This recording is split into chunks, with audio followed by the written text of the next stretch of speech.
शिव महापुराण की कथा कहती है पुरुषोत्तम मास चालू हुआ है, अधिक मास चालू हुआ है। 5 चीजें अधिक मास के महीने में शिव जी के लिए आप करिए। 3 वर्ष में एक बार अधिक मास आता है, पुरुषोत्तम मास आता है। हम पूरी कथा पुरुषोत्तम मास की भी आपको कथा के बीच में कहेंगे।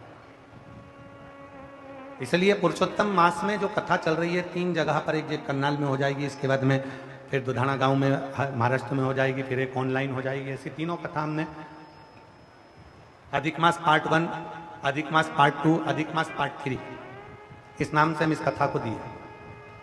पूरे पुरुषोत्तम मास में, अधिक मास में आपको 3 कथाएं हम श्रवण कराएं, बाबा की कृपा हुई तो। और उन तीनों कथाओं का क्रम, शिव को कैसे रिझाया है। 5 चीजें धारण करो। आज 17 मई से अधिक मास प्रारंभ हुआ है, जो 15 जून तक चलेगा। इस 15 जून तक के अधिक मास में 5 चीजें अपने अंदर धारण करना है। पहले नंबर का, शिव जी को 1 लोटा जल सुबह से लेकर शाम तक के बीच में कभी भी चढ़ाना जरूर है। दूसरा, शंकर जी के मंदिर में या बेलपत्री के नीचे या तुलसी के क्यारे के पास में एक दीपक अवश्य लगाएं। चाहे सुबह लगाएं, चाहे शाम को लगाएं, तुम्हारी मर्जी पड़े तब। दीपदान जरूर करो, जल जरूर चढ़ाओ। तीसरा, एक बेलपत्री को रख लें और उसी बेलपत्र को पहले दिन से लेकर 17 मई से लेकर, अधिक मास के पहले दिन से लेकर अधिक मास के आखिरी दिन तक, 15 जून तक, एक ही बेलपत्र को एक कागज में या किताब में उसको रख लें। उसको रोज शिव जी को समर्पित करें। श्री शिवाय नमस्तुभ्यम बोलकर अपनी कामना करें। वापिस उठाकर उसको अपने किताब में रख लें। फिर कल वापिस समर्पित करें, फिर वापिस रख लें, फिर वापिस समर्पित करें। 1 महीना अधिक मास का, पुरुषोत्तम मास का, यदि एक ही बेलपत्र को सर्वत्र चढ़ाया जाए, उसी बेलपत्र को बारंबार समर्पित करा जाए और उस बेलपत्र को अधिक मास पूर्ण होने के बाद फिर उसको, जो आप मालपुआ दान करते हैं, उस मालपुए के साथ अगर दान कर दें तो जिंदगी में कभी किसी के दरवाजे पर हाथ नहीं फैलाना पड़ेगा। भगवान इतनी बरकत आपको प्रदान करे, इतनी बरकत है। एक बेलपत्र, वही बेलपत्र पहले दिन से चालू होती है। किसी भी शिवलिंग पर, चाहे पार्थिव पर चढ़ा लो, आप चाहें तो अपने, हम गुरुजी हम वहां पर नहीं है, हम कथा में रहते हैं, हम कथा सुनने जाते हैं, तो हम कहां चढ़ाएं? एक कंकर उठाओ, पार्थिव पे चढ़ाओ।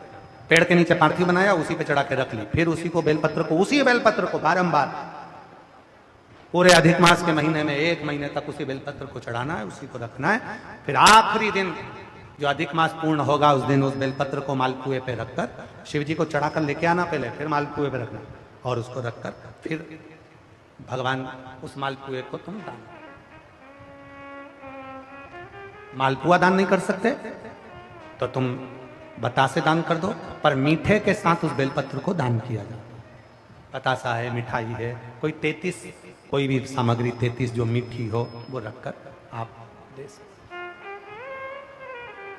कभी किसी के दरवाजे पर कितनी भी मुसीबत आ जाए, कितना भी दुख आ जाए, कितनी भी तकलीफ आ जाए, कितना भी कष्ट आ जाए, कितना भी कष्ट आ जाए, आपको किसी के आगे हाथ नहीं फैलाना पड़ेंगे। लक्ष्मी की व्यवस्था स्वयं मेरा कुबेरेश्वर महादेव, मेरा महाकाल राजा, मेरा विश्वनाथ स्वयं एक बेल वही चलना। 5 चीजें करना है आपको। पहले नंबर पर जम के बोलो जल, दूसरे नंबर पर दीप, तीसरे नंबर पर बेलपत्र, चौथे नंबर पर भगवान शंकर के मंदिर में नंदी के दोनों सींगों के बीच में से शिव के शिवलिंग का दर्शन।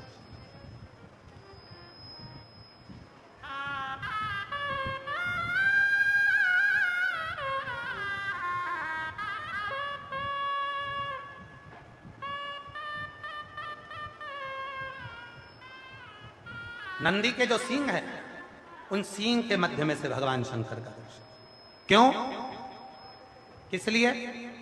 अगर पुरुषोत्तम मास में, अधिक मास में हम नंदी के दोनों सींगों के बीच में से शंकर के शिवलिंग का दर्शन कर लेते हैं तो अपने अंतिम सांस तक शरीर के अंदर कोई बड़ी बीमारी कभी नहीं आती, कोई गंभीर बीमारी कभी नहीं, क्योंकि ज्येष्ठा का